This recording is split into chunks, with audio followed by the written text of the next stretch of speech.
মহাপুৰোহিতে কেনেকুৱা চাকি নুমুৱাই দিছিল আজি তাৰ পৰা আমি কি শিকিব পাৰো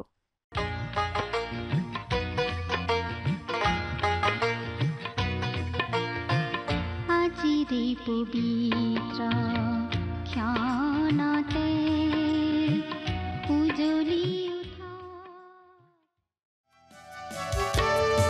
তোমাৰ কাষলে আহিছো পিতা আজি মোক জিৰণি দিয়া তোমাৰ কৰুণা মাগিছো পিতা তুমি মোক কাবতি লোৱা তোমাৰ কাষলে আহিছো পিতা আজি মোক জিৰণি দিয়া তোমাৰ কৰুণা মাগিছো পিতা তুমি মোক কাবতি লোৱা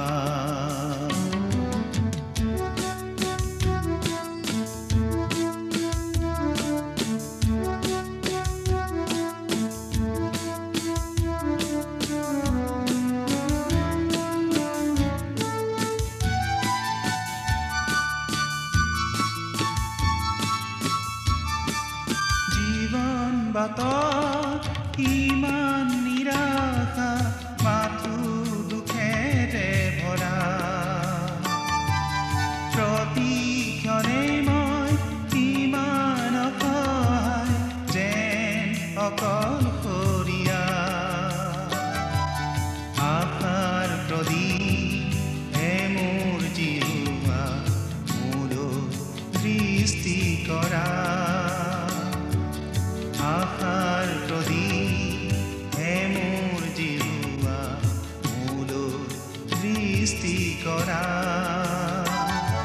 তোমাৰ কাষলে আহিছো পিতা আজি মোক জিৰণি দিয়া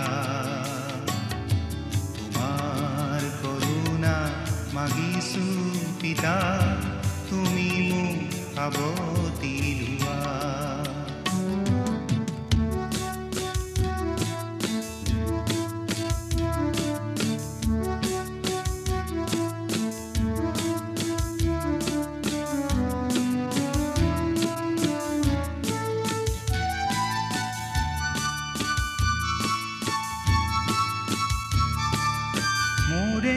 জীবন আজি সপিলো যিছু তোমাৰে কাষ প্ৰতিশ্ৰুতি মোৰ তোমাৰ চৰণত চলিম তোমাৰে পথ মাথো আজি তোমাৰ প্ৰেমেৰে জীৱন পূৰ্ণ কৰা মাথো আজি তোমাৰ প্ৰেমেৰে জীৱন পূৰ্ণ কৰা তোমাৰ কাষলে আহিছো পিতা আজি মোক জিৰণি দিয়া তোমাৰ কৰুণা মাগিছো পিতা তুমি নমস্কাৰ আমাৰ ভক্তিবচন অনুষ্ঠানলৈ আপোনাক স্বাগতম জনাইছো খ্ৰীষ্টীয় বিশ্বাসী লোকসকলৰ বাবে বিশেষভাৱে প্ৰস্তুত কৰা এই ভক্তিবচন অনুষ্ঠানটো হৈছে বাইবেল অধ্যয়নৰ ধাৰাবাহিক অসমীয়া অনুষ্ঠান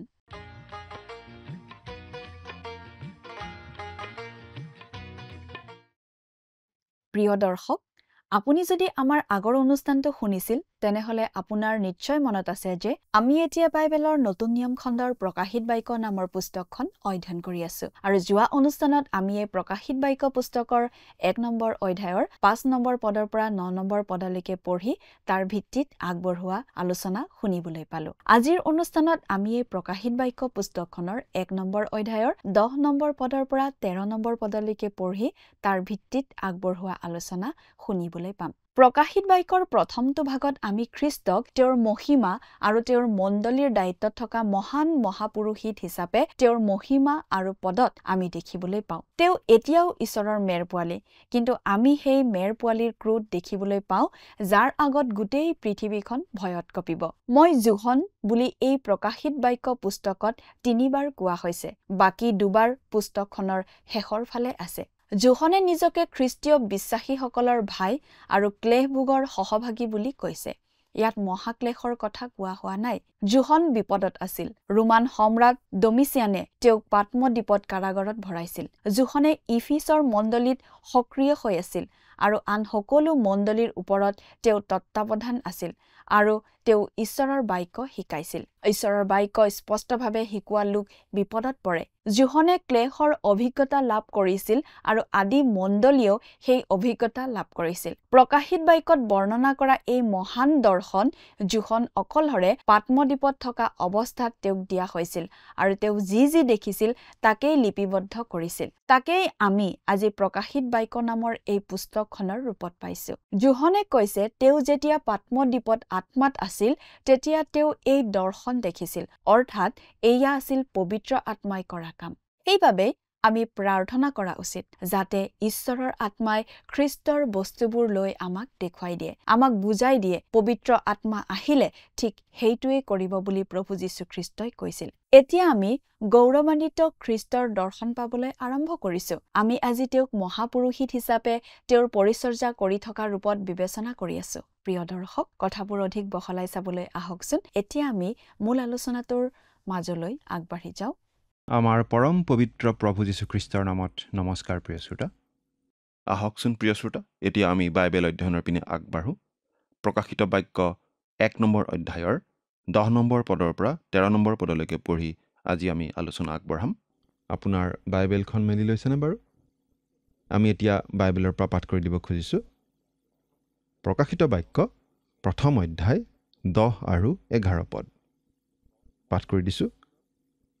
মই প্ৰভুৰ দিনত আত্মাত আছিলোঁ, আৰু তুমি যি দৰ্শন পোৱা তাক পুথিৰ নুৰাত লিখি ইফিছ, স্মুৰ্ণা, পৰ্গাম, থুৱাতিৰা, চাৰ্ডি, ফিলাডেলফিয়া আৰু লাইডেকিয়া এই 7 মণ্ডলীলৈ পঠাই দিবা বুলি কোৱা। মোৰ পাছফালে তুৰীৰ মাতৰ দৰে বৰ মাত শুনিলোঁ।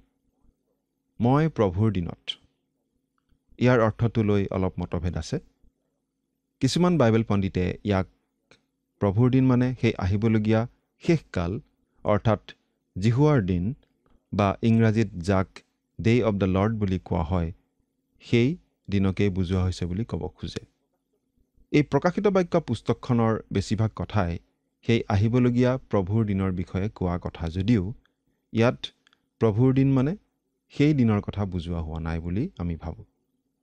সেই আহিবলগীয়া প্ৰভুৰ দিন আৰম্ভ হ'ব মহাক্লেশৰ সময়ৰ লগে লগে, আৰু সেই প্ৰভুৰ দিন চলি থাকিব এই পৃথিৱীত প্ৰভু যীশুখ্ৰীষ্টই স্থাপন কৰিবলগীয়া 1000 বছৰীয়া ন্যায় শাসনৰ সময় জুৰি। কিন্তু ইয়াত প্ৰভুৰ দিন মানে সেই আহিবলগীয়া সময়ৰ কথা বুজোৱা হোৱা নাই।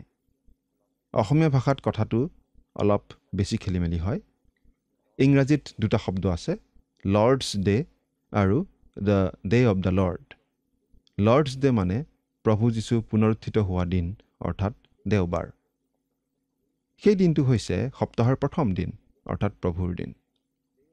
আনহাতে ডে অৱ দ্য লৰ্ড মানে আহিবলগীয়া সেই বিশেষ দিনক বুজোৱা হয়, মহাক্লেশৰ দিন আৰু প্ৰভু যীশুখ্ৰীষ্টৰ 1000 বছৰীয়া ন্যায় শাসনৰ দিন। কিন্তু আমি ভাবোঁ ইয়াত প্ৰভুৰ দিন মানে সেই আহিবলগীয়া দিনৰ কথা বুজোৱা নাই, সপ্তাহৰ প্ৰথম দিন অৰ্থাৎ দেওবাৰৰ কথাহে বুজোৱা হৈছে। মই প্ৰভুৰ দিনত আত্মাত আছিলোঁ, এই বুলি পাচনি জোহনে কৈছে। পবিত্ৰ আত্মাই পাচনি জোহনৰ ওপৰত বিশেষভাৱে কাৰ্য কৰিছিল আৰু তেওঁক অতি পৰিষ্কাৰভাৱে কিছুমান দৰ্শন দেখুৱাইছিল। জোহনে যেন এখন চিনেমাহে দেখিছিল। সকলো তেওঁক অতি স্পষ্টভাৱে দেখুওৱা হৈছিল। তেওঁ চকুৰেও দেখিছিল, শব্দও শুনিছিল। চকুৰেও দেখা কথা আৰু কাণেৰে শুনা কথা গোটেইবোৰ তেওঁ এই প্ৰকাশিত বাক্য পুস্তকত লিপিবদ্ধ কৰিছে। ইয়াত আমি দেখিবলৈ পাওঁ পবিত্ৰ আত্মাই তেওঁৰ দায়িত্ব পালন কৰাৰ কথা। সেইকাৰণে আমিও সদায় প্ৰাৰ্থনা কৰিব লাগে যাতে পবিত্ৰ আত্মাই খ্ৰীষ্টৰ বিষয়বোৰ আমাৰ আগত স্পষ্টভাৱে আৰু পৰিষ্কাৰভাৱে বুজায়।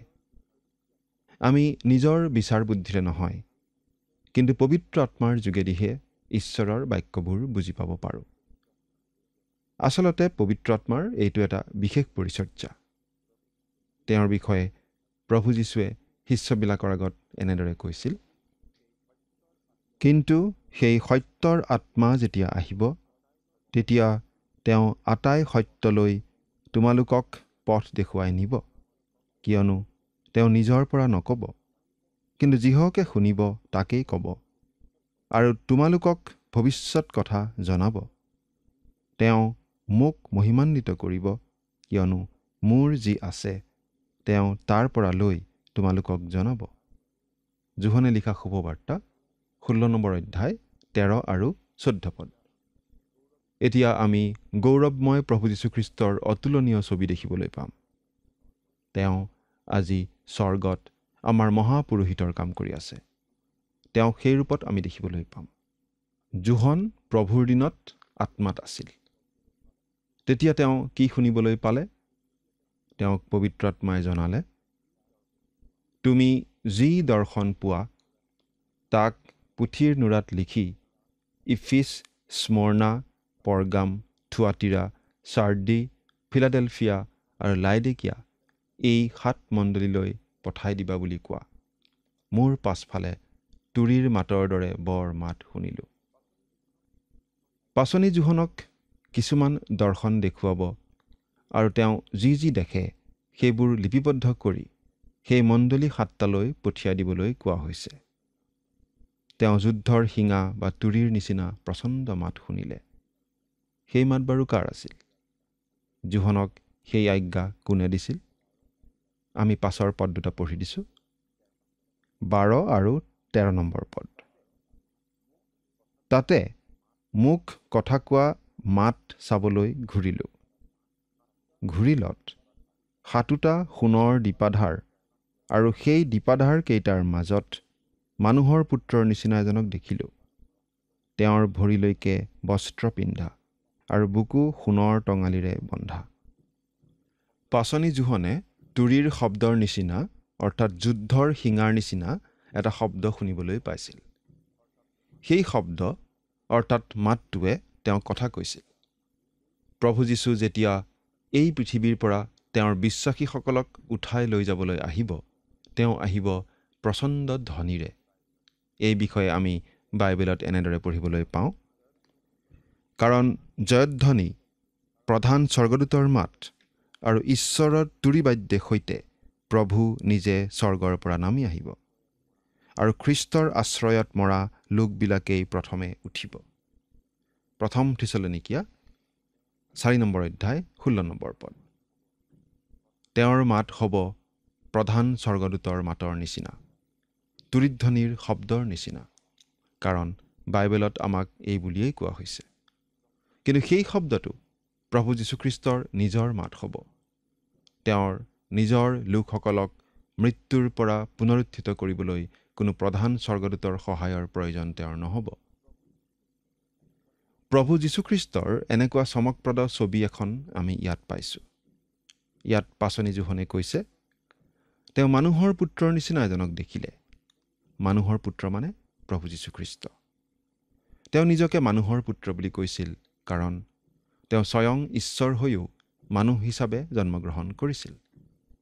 তেওঁৰ বিৱৰণ এনেদৰে দিয়া হৈছে, তেওঁৰ ভৰিলৈকে বস্ত্ৰ পিন্ধা আৰু বুকু সোণৰ টঙালিৰে বন্ধা। তেওঁ 7টা সোণৰ দীপাধাৰৰ মাজত আছিল।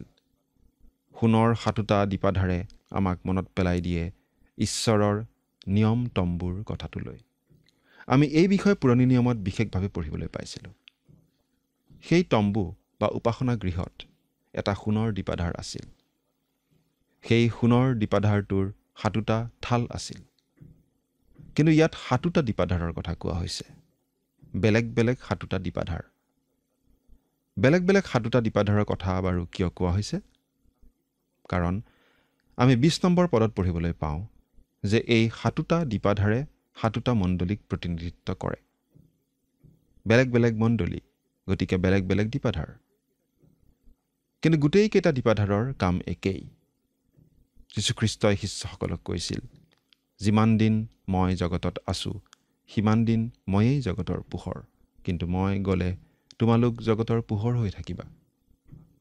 আমি ইয়াত দেখিবলৈ পাওঁ প্ৰভু যীশুখ্ৰীষ্টক আমাৰ মহাপুৰোহিত হিচাপে চিত্ৰিত কৰা হৈছে। তেওঁৰ যি সাজ পোছাকৰ বৰ্ণনা দিয়া হৈছে সেয়া হৈছে মহাপুৰোহিতে পিন্ধা সাজ পোছাক। এই বিষয়ে ভালদৰে জানিবলৈ হ'লে আমি যাত্ৰা পুস্তক 28 অধ্যায় 2 পদৰ পৰা 4 পদলৈকে পঢ়িব পাৰোঁ। সেই পোছাক পৰিচ্ছদে খ্ৰীষ্টৰ আন্তৰিক ধাৰ্মিকতাক বিশেষভাৱে বুজায়। তেওঁত কোনো পাপ নাই। তেওঁ কেতিয়াও কোনো ধৰণৰ পাপ কৰা নাছিল। ইয়াত সোণৰ টঙালিৰ কথাও কোৱা হৈছে। পুৰোহিতসকলে বুকুত এনেধৰণৰ বিশেষ বন্ধনী পিন্ধিছিল। সাধাৰণতে কঁকালত টঙালি বন্ধা হয়, কিন্তু ইয়াত টঙালিৰ কথাটোৱে পৰিচৰ্যাৰ কথাটো বিশেষভাৱে বুজোৱা নাই, কিন্তু শক্তিৰ কথাটোহে বুজাইছে। অৰ্থাৎ ইয়াত প্ৰভু যীশুৱে বুকুত সোণৰ টঙালি বান্ধি থকা কথাটোৱে তেওঁ যে সত্যেৰে সুধবিচাৰ কৰিব তেনে এটা ভাৱ প্ৰকাশ কৰিছে। মণ্ডলীসমূহৰ মাজত থিয় হৈ থকা আমাৰ এই মহাপুৰোহিতলৈ বিশেষভাৱে লক্ষ্য কৰিবলৈ আমাক ইয়াত কোৱা হৈছে। তেওঁ সোণৰ দীপাধাৰ কেইটাৰ মাজত থিয় হৈ আছে, অৰ্থাৎ তেওঁ মণ্ডলীবোৰৰ মাজত থিয় হৈ আছে। তেওঁ মণ্ডলীসমূহৰ বিচাৰ কৰি আছে। তেওঁ বিশ্বাসীসকলৰ বিচাৰ কৰি আছে, যাতে তেওঁলোকে পোহৰ বিলাই থাকিব পাৰে। দীপাধাৰ কেইটাৰ ওপৰত থাকে প্ৰদীপ, অৰ্থাৎ চাকি, আৰু প্ৰদীপৰ কাম হৈছে পোহৰ বিলোৱা। গতিকে খ্ৰীষ্টীয় মণ্ডলীৰ কাম হৈছে খ্ৰীষ্টৰ পোহৰ বিলোৱা। প্ৰিয় শ্ৰোতা, প্ৰভু যীশুখ্ৰীষ্টৰ পৰিচৰ্যা কি সেই কথা আমি ভালদৰে মন কৰাটো উচিত। এতিয়া বাৰু আমাৰ প্ৰভু যীশুখ্ৰীষ্টৰ পৰিচৰ্যা কি? প্ৰভু যীশুৰ বৰ্তমান পৰিচৰ্যা সম্বন্ধে বহুতে কিবা কিবি কথা কয়, কিন্তু এই বিষয়ে আমি জানিব পাৰোঁনে বাৰু? নিশ্চয় পাৰোঁ, কাৰণ বাইবেলে আমাক এই বিষয়ে অন্ধকাৰত ৰখা নাই। আমাক এই বিষয়ে বহুখিনি কথাই বাইবেলত জনাই দিয়া হৈছে। প্ৰভু যীশুৱে বাৰু বৰ্তমান কি পৰিচৰ্যা কৰি আছে? আমি তেওঁৰ 4টা বিশেষ ধৰণৰ পৰিচৰ্যাৰ কথা জানিব পাৰোঁ। সেইবোৰ আমি এটা এটাকৈ আলোচনা কৰিম। প্ৰথমতে, প্ৰভু যীশুখ্ৰীষ্টই বৰ্তমানে কৰি থকা প্ৰথমটো পৰিচৰ্যা হৈছে নিবেদন কৰি থকা পৰিচৰ্যা। তেওঁ আমাৰ মহাপুৰোহিত। তেওঁ স্বৰ্গত সোণৰ দীপাধাৰৰ মাজত থিয় হৈ আছে আৰু আমাৰ কাৰণে অনবৰতেই নিবেদন জনাই আছে। ইব্ৰী 7 অধ্যায় 25 পদটো পঢ়িলে আমি এই কথা বুজি পাওঁ। প্ৰভু যীশুৰ এই পৰিচৰ্যাৰ কথা ভাবিলে আমাৰ নিশ্চয় খুব ভাল লাগে। এইটো আমাৰ বাবে অতি উৎসাহজনক, অতি উদগনিমূলক কথা। দ্বিতীয়তে আমি পাওঁ প্ৰভু যীশুৰ হস্তক্ষেপ কৰা পৰিচৰ্যা। তেওঁ সেই অতি পবিত্ৰ স্থানৰ পৰা বাহিৰ ওলাই চোতাললৈও আহে।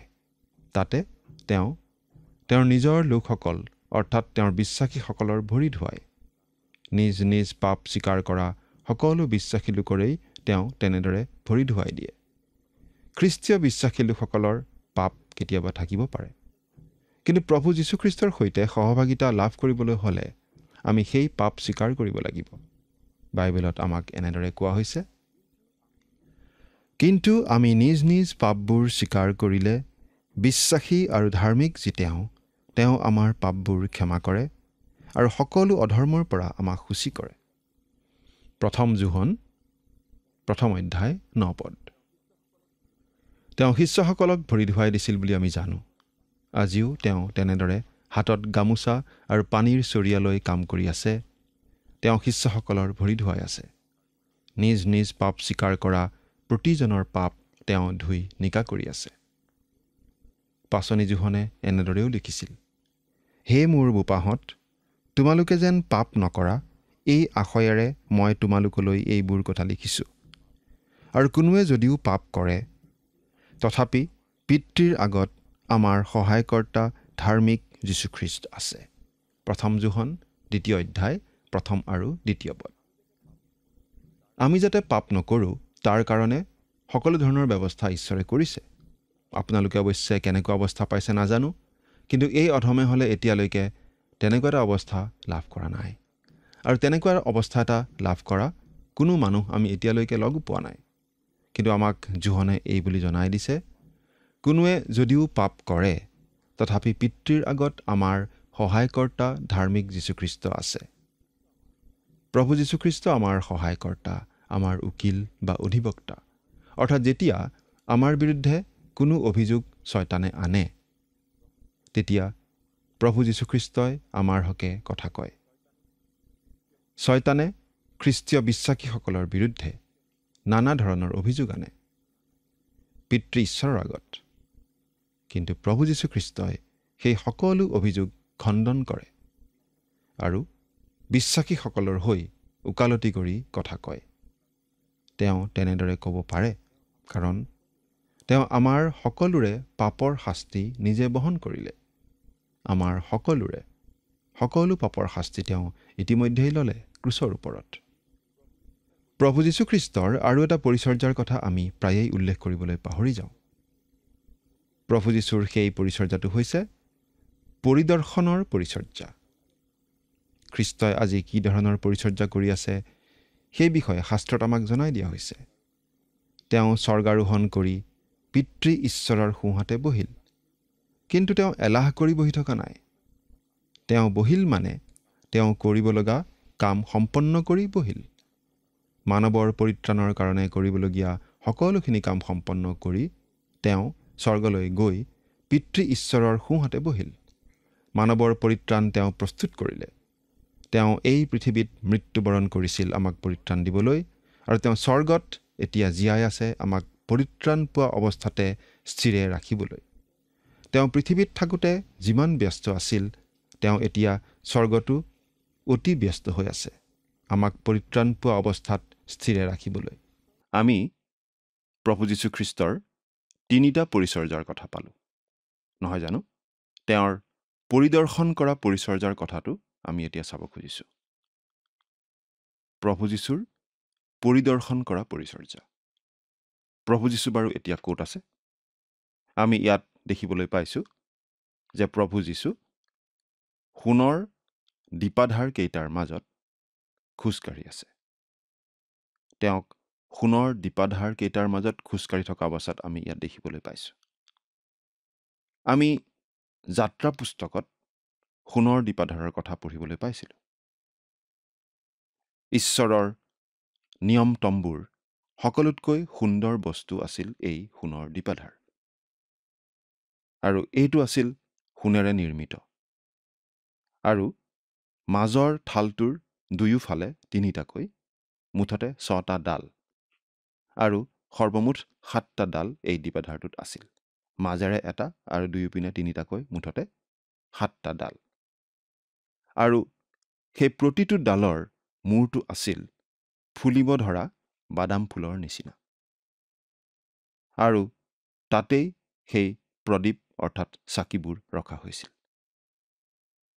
সেই সোণৰ দীপাধাৰৰ ওপৰত ৰখা চাকিবোৰে বুজায় পবিত্ৰ আত্মাক, আৰু সেই গোটেই সোণৰ দীপাধাৰটোৱে সামগ্ৰিকভাৱে বুজায় প্ৰভু যীশুখ্ৰীষ্টক, তেওঁৰ গৌৰৱ আৰু ঐশ্বৰিকতাৰ কথা। প্ৰিয় শ্ৰোতা, ইয়াত আমি দেখিবলৈ পাওঁ প্ৰভু যীশুখ্ৰীষ্ট দীপাধাৰ কেইটাৰ মাজত চলাচল কৰি থকা কথা, আৰু সেয়া তেওঁৰ পৰিদৰ্শনৰ পৰিচৰ্যা। প্ৰিয় শ্ৰোতা, পুৰণি নিয়মত আমি পাওঁ একমাত্ৰ মহাপুৰোহিতেই সেই সোণৰ দীপাধাৰৰ দায়িত্বত আছিল। আন পুৰোহিতবিলাকৰো কিবা কিবি দায়িত্ব আছিল, কিন্তু সেই সোণৰ দীপাধাৰটোৰ দায়িত্বত আছিল একমাত্ৰ মহাপুৰোহিতগৰাকীহে। সেই চাকিবোৰ ভালদৰে জ্বলাই থাকিব লাগিছিল, সেইটো তেওঁৰ দায়িত্বত আছিল। আজি প্ৰভু যীশুখ্ৰীষ্ট দীপাধাৰৰ মাজত খোজকাঢ়ি আছে, অৰ্থাৎ প্ৰভু যীশুখ্ৰীষ্ট তেওঁৰ বিশ্বাসকাৰীসকলৰ মণ্ডলীবিলাকৰ মাজত আছে। তেওঁ কি কৰি আছে বাৰু? তেওঁ কেইবাটাও কাম কৰি আছে। তেওঁ চাকিৰ শলিতাবোৰৰ পৰা এঙাৰ গুচাই দিয়ে, যাতে সেই চাকিৰ পৰা ভালদৰে পোহৰ ওলায়। আমি যোহনে লিখা শুভবাৰ্তাৰ 15 নম্বৰ অধ্যায় পঢ়োঁতে পাইছিলোঁ যে তেওঁ তেওঁৰ বিশ্বাসকাৰীসকলক আপডাল কৰে আৰু অলাগতিয়াল ডালপাত আদি কাটি দিয়ে, যাতে ভালদৰে ফল লাগে। তেওঁ আমাক নানা ধৰণৰ কঠিন পৰিস্থিতিৰ মাজেদি পাৰ হৈ যাবলৈ দিয়ে, যাতে আমি তেওঁৰ হকে অধিক ফল ধৰিব পাৰোঁ আৰু অধিক উজ্জ্বলকৈ জ্বলি যাতে আমি পোহৰ বিলাব পাৰোঁ। চাকিত তেওঁৱেই তেল ঢালি দিয়ে আৰু এই তেলে বুজায় পবিত্ৰ আত্মাক। প্ৰভু যীশুখ্ৰীষ্ট হৈছে খ্ৰীষ্টীয় মণ্ডলীৰ মূৰ আৰু প্ৰভু যীশুখ্ৰীষ্টই পবিত্ৰ আত্মাও আমালৈ পঠিয়াই দিলে। পবিত্ৰ আত্মাই আজি প্ৰভু যীশুখ্ৰীষ্টৰ গৌৰৱৰ অৰ্থেহে কাৰ্য কৰি আছে। কিন্তু প্ৰভু যীশুৱে ভালকৈ পোহৰ নিদিয়া প্ৰদীপ আঁতৰায়ো থয়। যি চাকিয়ে ভালদৰে পোহৰ নিদিয়ে, সেই চাকি তেওঁ আঁতৰায়ো থয়। সেই কথাটো ভাবিলে আমাৰ ভয়ো লাগে। বহুতো লোকক প্ৰভু যীশুৱে তেনেদৰে খ্ৰীষ্টীয় পৰিচৰ্যাৰ পৰা আঁতৰায়ো থৈছে। সেইবাবে আমি কেনেদৰে চলো, সাৱধান হোৱা উচিত। প্ৰিয় শ্ৰোতা, প্ৰভু যীশুখ্ৰীষ্টৰ বিশ্বাসী হিচাপে তেওঁৰ পোহৰ আপুনি বিলাই আছেনে? অতি বিশ্বস্ততাৰে তেওঁৰ পৰিচৰ্যা আপুনি কৰি আছেনে? চিন্তা কৰি চাওকচোন। ঈশ্বৰে আপোনাক আশীৰ্বাদ কৰক। আমেন।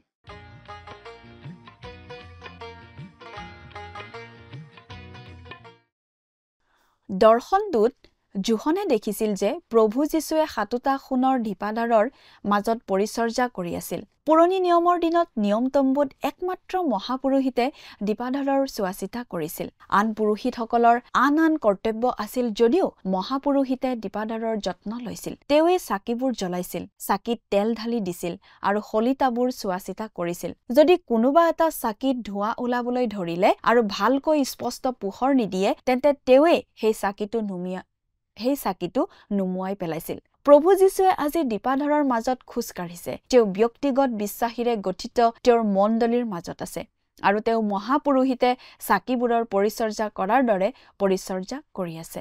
প্ৰিয় দৰ্শক, আজিলৈ আমাৰ অনুষ্ঠানটো ইমানতে সামৰণি মাৰিব খুজিছো। পৰৱৰ্তী অনুষ্ঠানত আপোনালোকক পুনৰ লগ পোৱাৰ আশা ৰাখিছো। সামৰণি মৰাৰ আগতে আহকচোন খন্তেক প্ৰাৰ্থনাত মূৰ দুৱাওঁ। স্বৰ্গত থকা অতি মৰমীয়াল দয়ালু পিতৃ ঈশ্বৰ, ধন্য হওক প্ৰভু তোমাৰ নাম। দয়ালু মৰমীয়াল পিতৃ ঈশ্বৰ, এই সময়তে প্ৰাৰ্থনা কৰিছো প্ৰতিজন দৰ্শকসকলৰ বাবে। প্ৰভু, তুমি তেওঁলোকক আশীৰ্বাদ কৰা আৰু তেওঁলোকে যাতে সকলো সময়তে তেওঁলোকৰ জীৱনত তোমাকে যাতে আগস্থান দি নিজৰ জীৱন যাতে পৰিচালিত কৰিব পাৰিব, তেনে আশীৰ্বাদ দান কৰিবা। আৰু যি যি বাক্যবোৰ প্ৰভু তেওঁলোকে শিকিছে, সেই বাক্যবোৰ যাতে তেওঁলোকে বুজি পাব পাৰিব, নিজৰ জীৱনত ব্যৱহাৰ কৰিবলৈ পাৰিব, তেনে আশীৰ্বাদ প্ৰভু তুমি দান কৰা। এই সকলো যাচনা মহান ত্ৰাণকৰ্তা প্ৰভু যীশুখ্ৰীষ্টৰ নামত অৰ্পণ কৰিছোঁ। আমেন।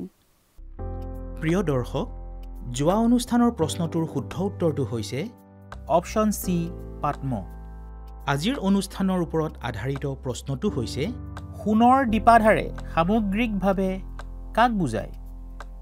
অপশ্যন এ প্ৰভু যীশুক, অপশ্যন বি পবিত্ৰ আত্মাক, অপশ্যন চি ঈশ্বৰক, অপশ্যন ডি মণ্ডলীক। প্ৰিয় দৰ্শক, আজিৰ প্ৰশ্নৰ সঠিক উত্তৰটো আজি সন্ধিয়া 6 বজাৰ আগেয়ে আপোনাৰ নাম আৰু সম্পূৰ্ণ ঠিকনাৰে সৈতে আমালৈ 7429840242 নম্বৰত SMS নাইবা হোৱাটছআপ যোগে প্ৰেৰণ কৰক।